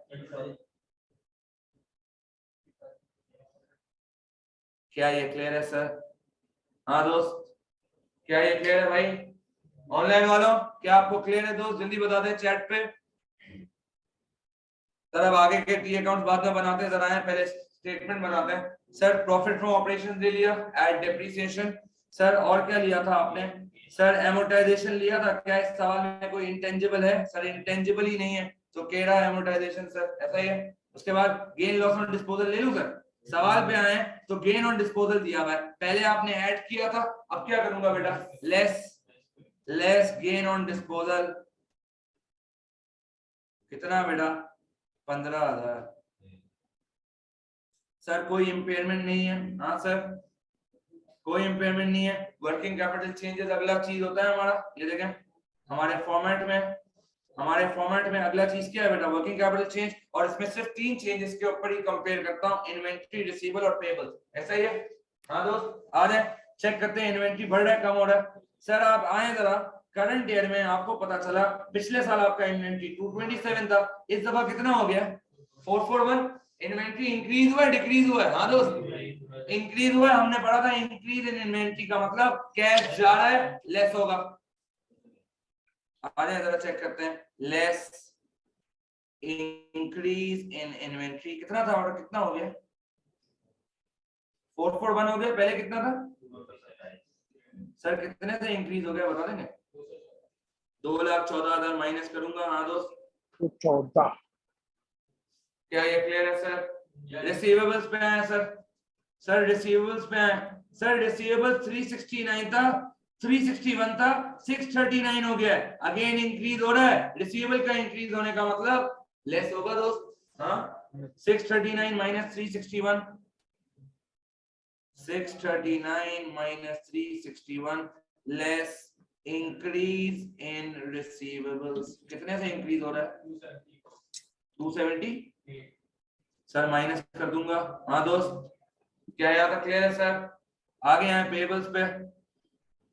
सर बैंक को कभी भी कंपेयर नहीं करूंगा, डिविडेंड्स, टैक्स, बैंक इनको कंपेयर नहीं करूंगा, इनके अकाउंट बनेंगे। ट्रेड पेबल्स पे आ जाओ बेटा। सर 287 का ट्रेड पेबल्स था। सर आपके पास आज कितना हो गया? 347 इंक्रीज हो रहा है। सर पेबल का इंक्रीज होना ऐड होता है। सर कितना है? 347 माइनस 287, 347 माइनस 287 लिखेंगे add increase in payables. Asset बढ़ता है लेस होता है, लायबिलिटी बढ़ता है रिवर्स ऐड होगा। दोस्त पेबल्स का मतलब है आपको उधार ज्यादा मिला है, आपने पैसे अभी तक दिए ही नहीं है तो कैश का आउटफ्लो तो होगा ही नहीं। पता है कितने से बढ़ रहा है? क्या यहाँ तक सबको क्लियर है? Working capital change. हाँ भाई ऑनलाइन वालों क्या आपको क्लियर है यहाँ वर्किंग कैपिटल चेंज तक? आ जाओ सर। इसके बाद क्या लेते थे? सर आखिरी 2 चीजें लेनी है हमने, सुन लो बेटा बहुत गौर से। सर आखिरी 2 चीजें हमने लेनी है। सर पहली चीज है इंटरेस्ट पेड, दूसरी चीज है टैक्स पेड। लेकिन सर इसके लिए आपको अकाउंट बनाना पड़ेगा। आप इनकम स्टेटमेंट का टैक्स एक्सपेंस और आप इनकम स्टेटमेंट का इंटरेस्ट एक्सपेंस नहीं ले सकते। देखो ये इंटरेस्ट है, मैं चाहूं ये ले सकता हूं, लेकिन ये एक्सपेंस है। जरूरी थोड़ी है आपने इतना ही इंटरेस्ट पे किया, जरूरी थोड़ी है आपने इतना ही टैक्स पे किया। मुझे अकाउंट बनाना पड़ेगा क्योंकि लायबिलिटी आ रही है बेटा टैक्स की, इंटरेस्ट की तो नहीं आ रही।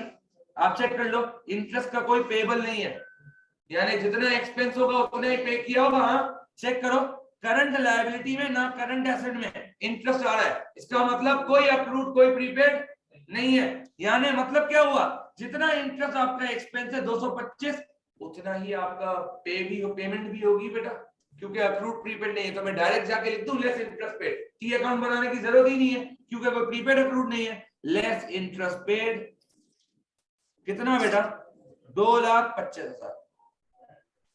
लेकिन सर मैं टैक्स डायरेक्ट नहीं लिख सकता, मुझे अकाउंट बनाना पड़ेगा क्योंकि टैक्स में आपके पास क्या है बेटा, अक्रूड और प्रीपेड है। ठीक है सर, तो पाप का अकाउंट बना लूं टैक्स के लिए, आ जाए दोस्त टैक्स के लिए अकाउंट बनाते हैं।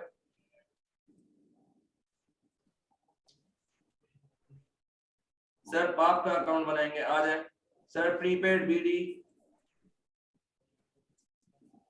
सर अक्रूड बीडी,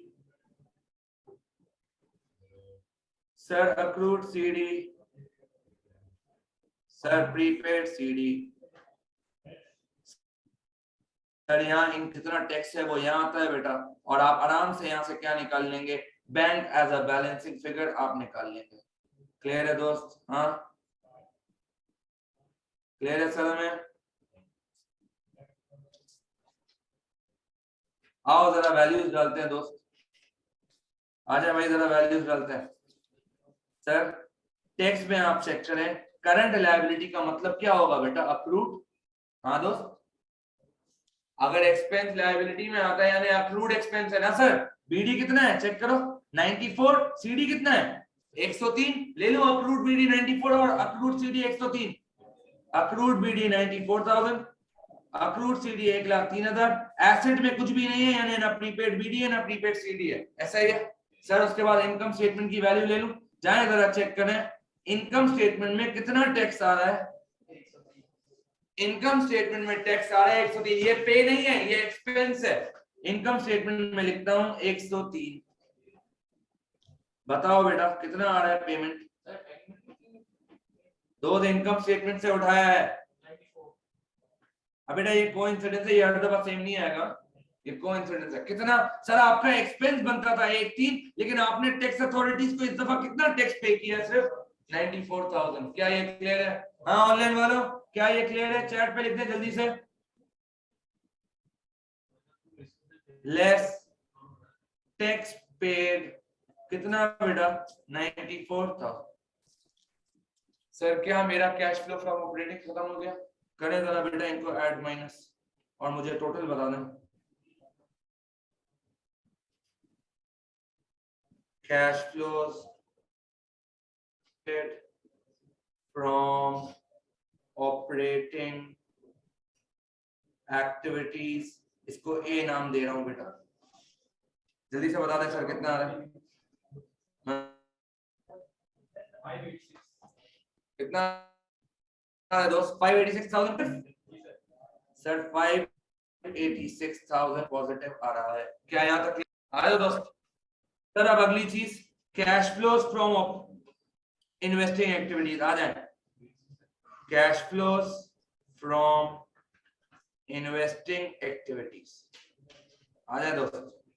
सर मैंने आपसे पहले ही कहा था इसमें सिर्फ कितनी चीजें आएंगी सर, दो चीजें, purchase of non current asset और sale of non current asset, यही बात की थी सर हमने। आ जाए purchase of non current asset, अभी आपने नॉन करंट एसेट अकाउंट से बैलेंसिंग फिगर कैलकुलेट किया था बेटा, ये रहा, ये देख लें 3439,000 एडिशन, अभी आपने बैलेंसिंग फिगर निकाला है। एडिशन का मतलब एसेट खरीदना, जब एसेट खरीदूंगा पैसे जाएंगे बेटा, हाँ लेस कर दूं 3439,000, ऐसा है। सुन लो भाई सुन लो, ये जो बोल रहे हैं ऑपरेटिंग मांगा है, रिक्वायरमेंट थी कैश फ्लोज फ्रॉम ऑपरेटिंग बना कर दो, तो वो यहाँ खत्म हो गया दोस्त, वो यहाँ खत्म हो गया ऑपरेटिंग। अब वो आपसे कह रहा है कैश फ्लो स्टेटमेंट बना कर दो, तो मैं पार्ट बी ऐसे स्टार्ट करूंगा कि मैं कैश फ्लो फ्रॉम ऑपरेटिंग की हेडिंग डालूंगा और आगे सारा ये करूंगा। क्लियर है? पहले एग्जामिनर ऐसे बेवकूफी करता था, ठीक है, अब कैश फ्लो स्टेटमेंट एक साथ बनाने के लिए देता है, पहले बोलता है हाँ तो दो दफा ही बनेगा, मतलब दो दफा याद नहीं है कि आपने एक दफा ऑपरेटिंग बना लिया, आप दोबारा से ऑपरेटिंग रिपीट करने की जरूरत नहीं है, आप एक लाइन आइटम लिख दीजिएगा बस। नहीं लाइन आइटम डाल के लिख सकते हो दोस्तों, मसले वाली बात नहीं। चले आ जाए तो आ जाए, purchase of non current asset, asset खरीदना, पैसे जाएंगे, माइनस हो गया। और क्या आता है? Sale of non current asset. बस यही दो चीजें आती हैं सर इसके अंदर अभी फिलहाल। एक और चीज आएगी आगे बताऊंगा वो। सर नॉन करंट एसेट बेचना अभी आपने डिस्पोजल से निकाला था, जो एसेट बेचा है वो कितने का बेचा है सर? 30,000 का। जब बेचोगे पैसा आएगा बेटा, ऐड कर दूं कितना पैसा आया है? 30,000। जरा नेट कर दो बेटा कितना आ रहा है? Cash flows from investing activities, सबर, cash flows generated from investing activities, इसको बी कह रहा हूं बेटा। बताओ कितना वैल्यू आ रहा है दोस्त? -3409,000। क्या ये क्लियर है हमें? हाँ दोस्त ऑनलाइन वालों, क्या आपको क्लियर है ये? हम फाइनेंसिंग एक्टिविटीज करने जा रहे हैं अब इस सवाल का। उसमें उस फाइनेंसिंग एक्टिविटीज में हमने अभी फॉर्मेट में क्या पढ़ा था? हम सबसे पहले क्या लेते हैं दोस्त? इशू ऑफ शेयर्स, यही पढ़ा था हमने। और हम ऐड करते हैं क्योंकि हम मार्केट में शेयर बेचते हैं। मैं आपको एक ऐसी टेक्निक बताऊंगा, आप डायरेक्ट उसमें इशू ऑफ शेयर लिख देना। आपको ना कोई एडिशनल इंफॉर्मेशन की लाइन पढ़ने की जरूरत है, ना आपको कुछ और करने की जरूरत है। जैसे एग्जांपल, अगर ये वाला सवाल होता जो कि हम करेंगे आगे जाके, पेज 76 पे आपसे कहता है भाई हमने नॉन रिडीमेबल प्रेफरेंस शेयर्स भी इशू किए, हमने राइट इशू भी इशू किया, आपको ये एडजस्टमेंट पढ़ने की जरूरत ही नहीं है। मैं आपको एक ऐसी वर्किंग सिखा दूंगा जिससे पीछे एडिशनल इंफॉर्मेशन आपने इग्नोर करनी है, वरना पागलों की तरह कंपनी की तरह निकालते रहोगे कि कितना पैसा आया। एक आसान अप्रोच बता दूंगा, उससे ये पीछे की लाइंस पढ़ने की जरूरत नहीं है। हाँ, सिर्फ एक सूरत में लाइन पढ़ोगे, अगर यहाँ बोनस इशू होगा। अगर यहाँ राइट इशू ना होता, अगर यहाँ बोनस इशू होता, क्या मैं ऐड इशू ऑफ शेयर्स करता वहां पे? नहीं सर, बोनस इशू मैंने आपको कंपनी में पढ़ाया था, बोनस इशू से पैसा नहीं आता। बोनस इशू में आप शेयर्स फ्री में देते हो। तो अगर यहाँ बोनस इशू होता तो वो वाली वर्किंग नहीं होगी जो मैं अभी आपको सिखाने जा रहा था, वरना हर केस में ये वाली वर्किंग होगी। आपको पीछे की ये एडिशनल इंफॉर्मेशन की लाइंस पढ़ने की जरूरत ही नहीं है, फुल इग्नोर मारिएगा। क्लियर है सर? वो तरीका क्या है सुन लो आप। सर जब भी आप सुन लें, सर जब भी आप cash flow from financing activities बनाएंगे और आप इशू ऑफ शेयर्स अगर आपको निकालना है, मैं आपको एक वर्किंग बता रहा हूं, बस वो वर्किंग करने से पहले सिर्फ देख लेना बोनस इशू है या नहीं है। क्यों? क्योंकि अगर बोनस इशू होगा तो वो वर्किंग नहीं होगा। क्लियर है सर? आया सर कैसे करूंगा मैं, मुझे कैसे पता चलेगा शेयर इशू हुए हैं या नहीं हुए? सर आप करंट ईयर के ऑर्डिनरी और शेयर प्रीमियम को ऐड करें, कितना आता है? 2050 आता है बेटा। हाँ दोस्त, और आप पिछले साल के शेयर कैपिटल और शेयर प्रीमियम को ऐड करें, कितना आता है? 1000 आता है। आपका शेयर कैपिटल और प्रीमियम कितने से बढ़ा है? 1050 से बढ़ा है। इसका मतलब आपके पास जो अभी शेयर्स इशू हुए हैं, आपके पास 1050 एडिशनल कैश आया। आपको पीछे अब कुछ भी लाइन दे, राइट इशू हुआ, 145 हुआ, 142 हुआ, इतने प्रीमियम पे हुआ, कुछ पढ़ने की जरूरत नहीं है आपको। बस बोनस इशू होगा तो ये वर्किंग नहीं होगी, तब इशू ऑफ शेयर 0 आएगा, क्योंकि बोनस इशू के सूरत में पैसा आता नहीं है, आप फ्री शेयर्स बेचते हो। अगर बोनस इशू के अलावा होगा, आप क्या करोगे? करंट ईयर के शेयर कैपिटल और प्रीमियम को ऐड करोगे और प्रीवियस ईयर के शेयर कैपिटल और शेयर प्रीमियम से माइनस कर दोगे। आपको पता चल जाएगा इस दफा शेयर इशू करने से कितना पैसा आया। क्या ये क्लियर है? तो सर 2050 माइनस 1000 करोगे आप, आपके पास ऑटोमेटिकली पता चल जाएगा आपने कितने शेयर इशू किए। सर कितने शेयर इशू किए हमने? 1050। क्या ये क्लियर है हमें सर? हाँ दोस्त, क्या ये वर्किंग क्लियर है? हाँ ऑनलाइन वालों, क्या आपको क्लियर है ये वर्क? आगे चलते हैं सर। सर और क्या आपने लिखवाया था फाइनेंसिंग में? सर आपने फाइनेंसिंग में लिखवाया था डिबेंचर एक्वायर करूं या रीपे करूं, ऐसा ही है? सर हमें एग्जाम में कैसे पता चलेगा, सुन लो, हमें एग्जाम में कैसे पता चलेगा कि हमने डिबेंचर लिए हैं या रीपे किए हैं? आओ देखना इधर, सवाल देख के समझाता हूं। सर जरा आप चेक करें डिबेंचर्स को। पिछले साल डिबेंचर्स कितने थे बेटा? 1000 थे। इस साल डिबेंचर्स कितने बढ़े हैं या कम हुए? सर खुद सोचो, जब डिबेंचर इंक्रीज होंगे, आपने डिबेंचर्स लिए होंगे या रीपे किए होंगे? इशू किए होंगे। सर आपको डिबेंचर मिले हैं, जब मिले हैं तो एक्वायरिंग ऑफ डिबेंचर है। अगर यही रिवर्स होता, अगर पिछले साल आपके पास 2500 होते, इस साल आपके पास 1000 है, मैं क्या लिखता, मैंने डिवेंचर को रीपे किया है। अगर डिवेंचर बढ़ेगा यानी एक्वायर किया है, मैं लिखूंगा ऐड, क्योंकि डिवेंचर खरीदने पे आपके पास कैश आता है, डिवेंचर एक्वायर करने पे, सॉरी खरीदते क्या है, फिर एक्वायरिंग ऑफ डिवेंचर्स। सर कितना था पहले, सर अब 2500 हो गया, पहले था 1500 था, कितना था देखो, अभी 2500 हो गया, पहले सर 15 लाख से बढ़ गया सर। हाँ दोस्त, तो सर आप पिछले साल के डिवेंचर को करंट ईयर के डिवेंचर से कंपेयर करो, पीछे कुछ भी लाइन दी भी हो एडिशनल इंफॉर्मेशन में, आपको पढ़ने की जरूरत नहीं है। फाइनेंसिंग को कंपेयर करके करूंगा, सबसे आसान तरीका फाइनेंसिंग का यही है बेटा। क्लियर है सर? जैसे देख लो इस सवाल में आपको बोला होगा 50,000 और 6% डिवेंचर्स वर रिडीम्ड, पढ़ने की जरूरत ही नहीं है सर ये लाइन, आप पीछे जाओ, आप देखो डिवेंचर पहले कितना था, 200 था, अब 150 हो गया, यानी 50 का आपने क्या कर दिया, डिवेंचर रीपे कर दिया, खत्म, आपको पीछे लाइनें पढ़ने की जरूरत ही नहीं है सर। क्लियर है भाई? ये ऐसे फिंगर टिप्स पे आएगा कैश फ्लो, ठीक है सर? तो पीछे एडिशनल इंफॉर्मेशन अगर हो इग्नोर, सिर्फ कैलकुलेट, सिर्फ कंपेयर करेंगे और हमारा कैश फ्लो स्टेटमेंट बन जाएगा। हाँ ऑनलाइन वालों, क्या आपको क्लियर है? जल्दी बताएं दोस्त। आखिरी चीज बेटा, डिविडेंड पेड आ रहा है सर? हाँ दोस्त, डिविडेंड पेड आ रहा है सर, यहाँ डिविडेंड का अकाउंट बनाना पड़ेगा सर। रीजन ये है कि डिविडेंड का भी अक्रूड है, चेक कर लो, करंट लायबिलिटी में डिविडेंड आ रहा है 40 और 80, तो मुझे अकाउंट बनाना पड़ेगा, क्योंकि मुझे ये देखना है कि मैंने डिविडेंड पे कितना किया है। कैश फ्लो में तो पेड जाता है ना दोस्त। हाँ आए जरा, डिविडेंड का टी अकाउंट बनाते हैं सर, पाप जैसा ही बनेगा, आ जाए बेटा, ऐसे मुंह नहीं बनाओ, अभी एक और सवाल करना है दोस्त, अभी एक और सवाल करना है सर, आ जाए। डिविडेंड पाप का अकाउंट बनाते हैं, आ जाए। प्रीपेड बीडी, अक्रूड बीडी,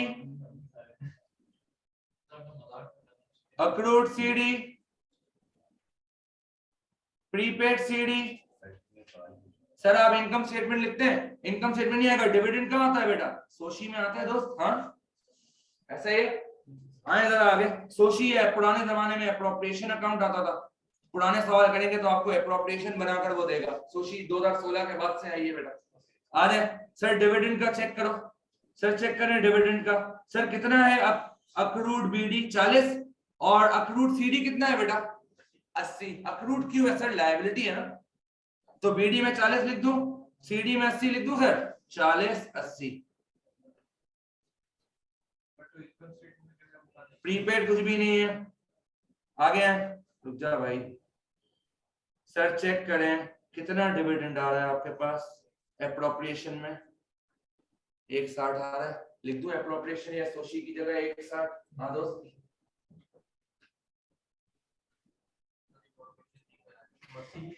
बताओ बेटा, बताओ कितना बैंक पे किया है सर, 1.20 वो डिविडेंड है जो आपने पे ऑफ किया है अपने शेयर होल्डर्स को, क्या ये क्लियर है? हाँ दोस्त आ जाए, ले लो सर डिविडेंड पेड, सर पे कर रहा हूं तो लेस करूंगा। हाँ दोस्त, डिविडेंड पेड कितना है सर, 1.20, खत्म फाइनेंसिंग, करें जरा टोटल कितना आता है,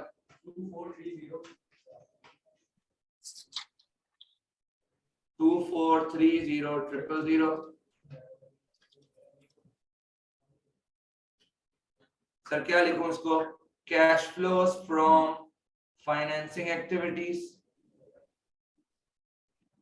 ऐसा ही है दोस्त। हाँ आगे हैं सर, इसको सी लिख रहा हूं,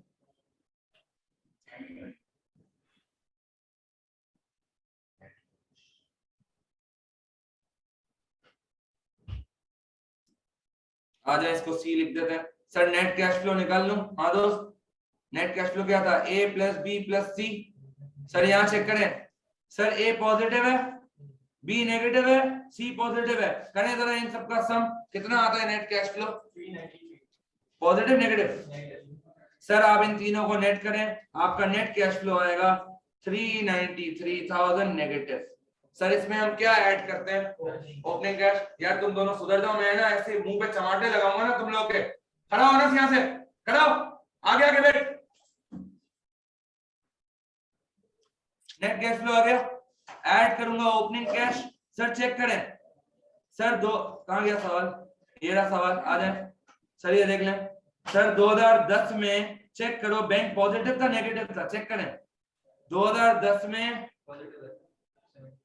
बैंक पॉजिटिव था 78, चेक कर लो। ऐड हो जाएगा बेटा, पॉजिटिव यानी ऐड करूंगा opening cash, add opening cash 78। Opening cash मतलब पिछले साल का, ऐड ओपनिंग कैश कितना है सर? 78,000 है। जरा इसको कैलकुलेट करके बताओ कितना नेगेटिव आ रहा है।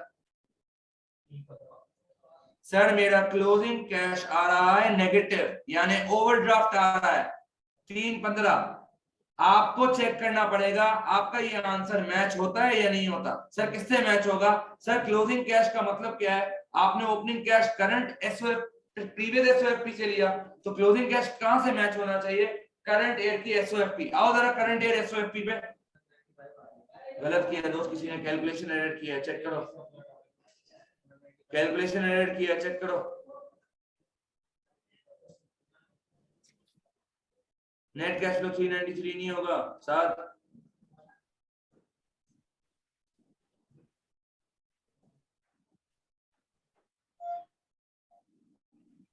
दोस्त 2750 माइनस 120 करता हूं 2430 आता है।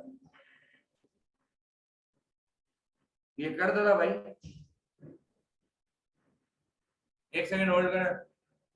जी मिस दुआ, रीपे करेंगे तो माइनस करेंगे, रीपेमेंट मतलब कैश जा रहा है। आपने यहाँ लिखा है सर ऐड, यहाँ आपने लेस किया है। इंक्रीज इन पेबल्स ऐड होगा बेटा, लेस नहीं होगा। 60,000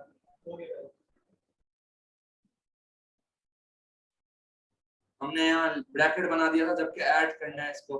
कितना आ रहा है जरा बताओ? ऑपरेटिंग एक्टिविटीज करो जरा प्लस 7,06,000 आएगा बेटा, चेक करो जरा साथ, यही आ रहा है। नेट कैश फ्लो बताओ बेटा कितना आ रहा है? बंगी नेट कैश फ्लो 706 नहीं है, 273 नेगेटिव है। चेक करो सर, 273 नेगेटिव है सर, ये चेक करें और माइनस करें बेटा, आप कितना आ रहा है आंसर? नेगेटिव आ रहा है 195। सर ये किससे मैच होना चाहिए? सर ये मैच होना चाहिए आपके करंट ईयर के बैंक से। करंट ईयर के बैंक पे आओ, कहां गया सवाल, ये रहा।